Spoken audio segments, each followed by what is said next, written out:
Beste intern, koffie asseblief. Dit is tyd vir Vra jou vraag.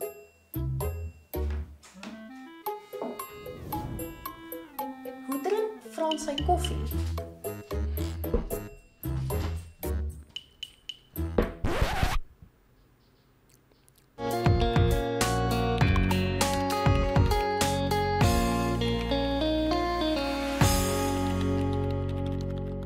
Vra jou vraag. Julle het die vraag en ek het hopelik die antwoorde.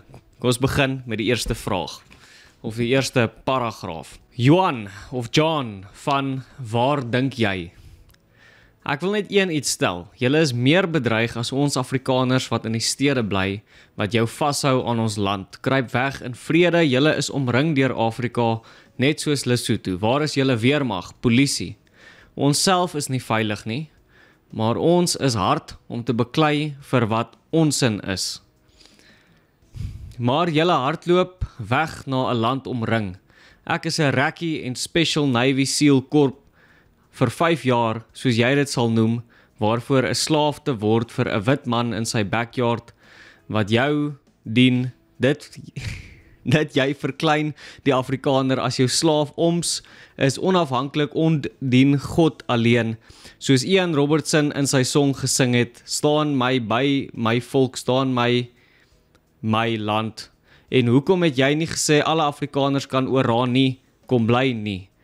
Want hy moet spaargeld hê en 'n besigheidsplan hê. Jy meneer kyk neer op jou armoedige volk wat help nodig het. Jou sogenaamde Orania sal beskadig met hul armoede. Skaam jou, jy is nie vir jou volk nie. Julle het net so klassisme soos toe PW, FW, Malan, Foster Strydom gehad het teenoor ons. Skaam jou, jy is nie die Afrikaner waarvoor Eugene Ter Blanche geveg het voor. Dankie, geen kommentaar, ek hoor julle. Sjoe, daar is sommer geen kommentaar en ongelooflik baie kommentaar in een. Nou, dit is selde dat ek iemand kry wat begin met, ek wil net een ding sê, en dan werklik voortgaan om net een ding te sê. Maar kom ons begin dan nou maar by een ding nommer 1. Die veronderstelling dat Oraniërs meer bedreig as ander Afrikaners is wat in die stede bly. Nou, hierdie persoon probeer voorgee dat omdat Orania, 'n gemeenskap van om en by 3000 Afrikaners, nie 'n weermag het nie, daarom is Oraniërs outomaties meer onveilig as Afrikaners in die res van Suid-Afrika. Nou, Suid-Afrika, snaaks genoeg, het 'n weermag. En ek het nog nooit gehoor dat iemand Suid-Afrika as pertinent veilig beskryf nie. Nee, ek dink jy maak 'n groot fout. Ons mense is die meeste bedreig juist daar waar hulle die meeste geteiken word. Die gebiede waar diefstal, rooftogte, aanrandings en moord 'n daaglikse gebeurtenis is beslis 'n groter bedreiging. Waar is 'n mens veiliger? Daar waar jy tussen jou eie mense bly, waar jy op mekaar kan staatmaak, of daar waar jy deur vreemdelinge omsingel is, jy en jou gesin teen die hele wêreld. Nou, ons is ook nie omring deur Afrika soos Lesotho nie. Ons is in Afrika, ons is deel van Afrika. Maar weet jy wat? So ook is elke ander Afrikaner. Ons sit almal hier met dieselfde probleme en dieselfde uitdagings van Suid-Afrika. Die verskil is egter dat Afrikaners nie in hulle ellende gaan sit en vergaan nie. Ons hardloop weg, sê jy. Nee, ons is besig om onsself af te skud, op te staan en ons eie oplossings te skep. Ons hardloop nie weg nie, ons skep 'n toekoms. Hier waar daar eens net verlatenheid was, is daar vandag 'n groeiende Afrikaner-ekonomie, waar Afrikaners meer vryheid beleef as op enige ander plek in Suid-Afrika. Besef jy hoeveel werksgeleenthede is hier geskep?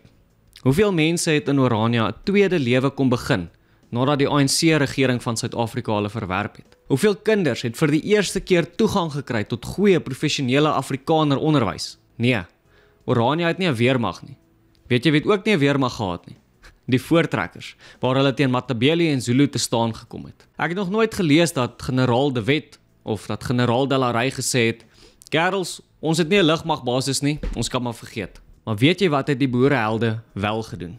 Hulle het gewerk met wat hulle het. Ons het gewerk met kommandos van vrywillige burgers wat bereid was om op te staan en te veg vir vryheid. Dit was mense wat gesê het, hier is ek sal my deel doen. Wat dink jy sou gebeur het as ons mense hierdie houding gehad het, dat die volk hulle iets skuld? As hulle gesê het, nee De Wet, ek gaan jou nie help nie, jy het dan nou nie eers 'n weermag nie. Nee, Ons mense was mense wat aan oplossings gebou het, nie mense wat gewag het dat dinge vir hulle gedoen moet word nie. Daar is niks fout met ons hande nie. Ons kan aan ons eie vryheid begin bou, steen vir steen. Die mense hier in Orania is besig om iets op te rig vir alle Afrikaners. Dit is vreeslike harde werk. Dit kos baie geld, dit kos baie tyd en dit kos baie moeite. Dit is nie maklik nie. Nou jy mag dalk nog nie die Orania strategie heeltemal verstaan nie, maar wees bitter versigtig voordat jy vir Oraniërs vertel dat hulle hul behoort te skaam, net omdat hulle nie volgens jou ideologiese uitsprake lewe nie. Ek dink dit is al wat ek te sê het oor hierdie vraag. Daar is niks fout daarmee om krities te wees oor Orania of selfs om van Orania te verskil nie. Verskille sal daar wees, dit is 'n gegewe. Maar op die einde van die dag spreek dade sterker as woorde. Ons praat nie net nie, ons doen. As iemand wonder wat ons strategie is, dan kan hulle self hiernatoe kom en self kom kyk wat ons reeds op die grond het. Kom help ons bou, dan kan jy miskien ook dieselfde sê. Jansie Blom uit die Oos-Kaap het 2 vrae gestuur. Ondersteun julle die Springbok rugby span en wat is julle siening oor Mandela? Nou, soos met alle dinge, is daar verskillende opinies. Daar is mense wat die Springbokke vurig ondersteun, maar dan is daar ook mense wat voel dat die Springbok simbool misbruik word om die aandag van die land se werklike uitdagings, waaronder 'n swak presterende regering is, af te lei. So die antwoord is ja en nee. En ek dink dit is so nie net in Orania nie, maar vir Afrikaners oor die algemeen. Sommiges ondersteun en geniet die bokke. Sommiges stem glad nie met die idee saam nie. En sommiges stel eenvoudig net nie in die sport belang nie.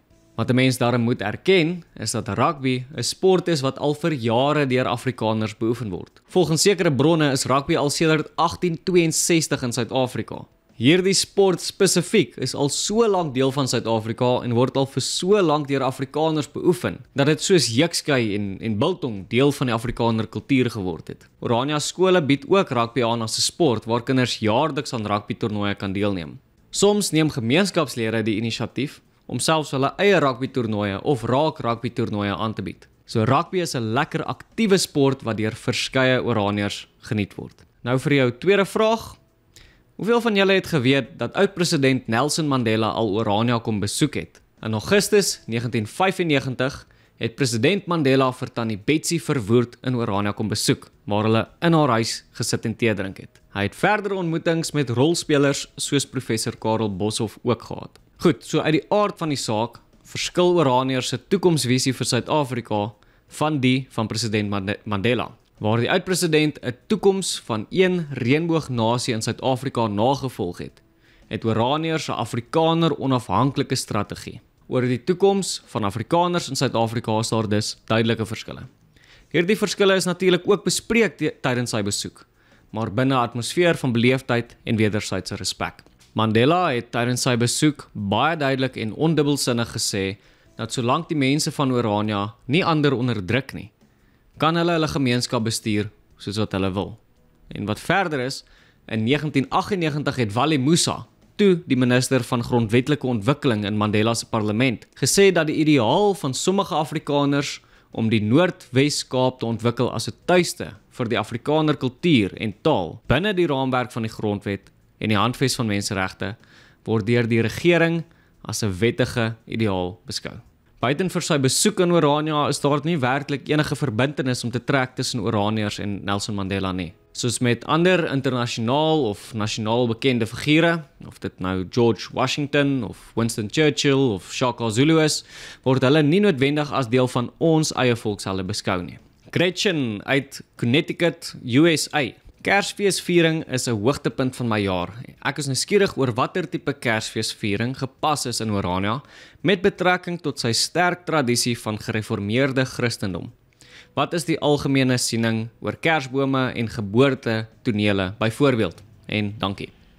Goed, so Kersfees of Christusfees word in Orania hoofsaaklik herdenk as die geboorte van Jesus Christus. Verskillende mense vier Kersfees op verskillende maniere. Uit die gemeenskap kan 'n mens van die middel van Desember af al hoe meer liggies in die strate sien. Baie inwoners versier hulle eie tuine met kersliggies in die aanloop tot Kersfees. By Gannabos woonstelle hier in Orania word daar jaarliks pragtige liggies opgesit. En Oraniërs doen nogal moeite om daar uit te kom om daarna te gaan kyk. Daar is ook gemeenskapsinstellings soos Orania se Kunsteraad wat 'n orkes saamstel en in die namiddag in openbare areas Kersliedere sing en speel. Nou dit is 'n pragtige gesig om in die Bo-Karoo skemerson by die Kaalvoet trap die bymekaarkoms te sien en van ons mooiste kultuurliedjies oor Kersfees saam te sing. Dan is daar ook kerke in Orania wat ook in hierdie tyd Kersdienste aanbied. Kersfees self op 25 Desember is 'n Christelike vakansiedag in Orania. Wat kersbome en versierings aanbetref, het elke huishouding hulle eie tradisies. Sommige versier hulle erwe met liggies en tonele uit die Bybel, terwyl ander dit weer vermy. Daar is nie regtig een antwoord wat vir almal dieselfde gaan wees nie. Wat egter opmerklik reg deur Orania is 'n atmosfeer van feesviering en dankbaarheid in hierdie tyd. Anoniem uit Nederland. Het julle al gekyk watter natuurlike hulpbronne daar in Orania en om Orania is? Ons weet van diamante naby Kimberley en gas in die Vrystaat, maar is daar al studies gedoen om die grond te verstaan? Ja, die Oranje rivier is ons heel grootste natuurlike hulpbron en daarom gebruik Oraniërs dit ook so effektief as moontlik. Al ons water word uit die Oranje rivier gepomp. Nou Oraniërs werk oordeelkundig met die natuur en met natuurlike hulpbronne. Afrikaners is natuurliefhebbers. Ons wil so min as moontlik ekosisteme vernietig of versteur, maar terselfdertyd wil ons 'n Orania laat groei en ontwikkel. Ons hanteer die natuur met respek. Die rivier hou ons skoon en ons beoefen etiese visvangpraktyke. Ons identifiseer groen areas in ons gemeenskap waar ons nie ontwikkel nie. Ons dra eerder by tot die omgewing deur bome te plant vir skaduwee en vrugte. Voor sonering en ontwikkeling plaasvind, word daar eers ekologiese studies gedoen. Ons is voorstanders van groen energie, so sonkrag. Ons strooi nie rommel rond nie. Ons hou ons gebied skoon en ons herwin ons vullis so ver as wat ons kan. Nou met verwysing na diamante en ander grondstowwe. Dit is baie interessant dat die heel eerste diamant in Suid-Afrika in Hopetown gevind is. Hierdie diamant is in die Oranje rivier binne 50 km van Orania af opgetel. So miskien lê daar nog 'n paar diamante hier so rond. Ek sal ook nie verbaas wees as jy 'n oormaat aan ystererts in hierdie gedeelte van die Noord-Kaap is nie. Inteendeel, van die grootste ysterertsmyne in Suid-Afrika is in die Noord-Kaap. As ons egter oor natuurlike hulpbronne in die sin van grondstowwe praat, dan beteken dat ontginning daarvan noodwendig is om te myn. Nou ek kan nie namens my mede-Oraniërs antwoord nie, maar ek wil nie hê dat Orania in 'n myndorp moet ontwikkel nie. Iets kan miskien ekonomiese voordele inhou, maar dit kan ook 'n drastiese impak op die omgewing, die natuur en die algemene kultuur van 'n gemeenskap hê. Oraniërs is al reeds so geïrriteerd met die ystererts en die mangaantrokke wat ons Noord-Kaap baie flenters ry. Ek dink nie enigiemand gaan gelukkig wees as hulle by ons dorp begin inry nie. Maar goed, dit is daarom ook nie wat jou vraag was nie. My antwoord is ja, hier is verskeie natuurlike hulpbronne, soos die rivier en die oormaat aan son vir sonkragopwekking, wat in Orania effektief aangewend word. Wat grondstowwe aanbetref, is hier nog nie enige aanduiding van hulpbronne wat die moeite werd sal wees om hier te ontgin nie. Die groter gebied, die Noord-Kaap, is egter bekend vir sy grondstowwe, diamante en gas. So, alhoewel miskien nie nou onmiddellik nie, of nie presies hier op Orania nie, is daar baie potensiaal vir die groter gebied in die toekoms. Caleb, ook uit die VSA. Any recommendations on how to learn Afrikaans? Ek hou van die studie van tale. Ja, kyk my video's. Teken in op die Orania Beweging se YouTube kanaal. 90% van ons video's is in Afrikaans en omtrent die helfte van hulle kry Engelse onderskrifte. Nou om hierdie onderskrifte in te sit, neem baie tyd en baie moeite. Ons is maar 'n klein spannetjie hier wat ongelukkig nie altyd elke liewe video onderskrifte voor kan gee nie. Maar vra jou vraag, ontvang daarom altyd die vertaling. So deur na hierdie reeks te kyk, kan jy luister wat die Afrikaanse woorde is, terwyl jy die Engelse woorde hieronder lees. Byvoorbeeld, stoel, tafel, mikrofoon, vra jou vraag. Nou goed, buiten vir hierdie baie subjektiewe antwoord is daar werklik 'n oormaat aan Afrikaanse literatuur en media beskikbaar wat jy kan gebruik om die taal te leer. Koop Afrikaanse boeke, kyk Afrikaanse flieks en reekse, gebruik die internet. Instrumente soos Google Translate kan jou verseker baie help. Ek is seker daar is ook verskeie toepassings wat jy op jou foon kan aflaai wat jou nuwe tale kan laat leer. Gesels met ander Afrikaners hieronder in die kommentare. Vra hulle hoe om verskillende frases in Afrikaans te sê. Hier is baie mense wat jou sal kan help. As enigiemand nog voorstelle het vir hoe om vir 'n buitelander Afrikaans te leer, deel dit gerus hieronder in die kommentare. Miskien is daar selfs 'n Afrikaanse juffrou wat 'n baie beter werk as ek sal kan doen. Baie dankie vir hierdie episode van Vra jou vraag. Onthou, as jy 'n vraag het, enigiets waar jy wonder van Orania, dan is ek hier om dit te antwoord. Hier's 'n skakel in die eerste kommentaar onderaan hierdie video. Klik op daardie skakel en daar kan jy jou vraag invul. Teken asseblief in op ons YouTube kanaal en as jy ons werk hier by die Orania beweging wil ondersteun, oorweeg dit om 'n donasie te maak of selfs beter om aan te sluit as 'n lid van die Orania beweging. In die beskrywing boksie net onderaan hierdie video is skakels na al daardie inligting en meer. Sien julle weer volgende keer.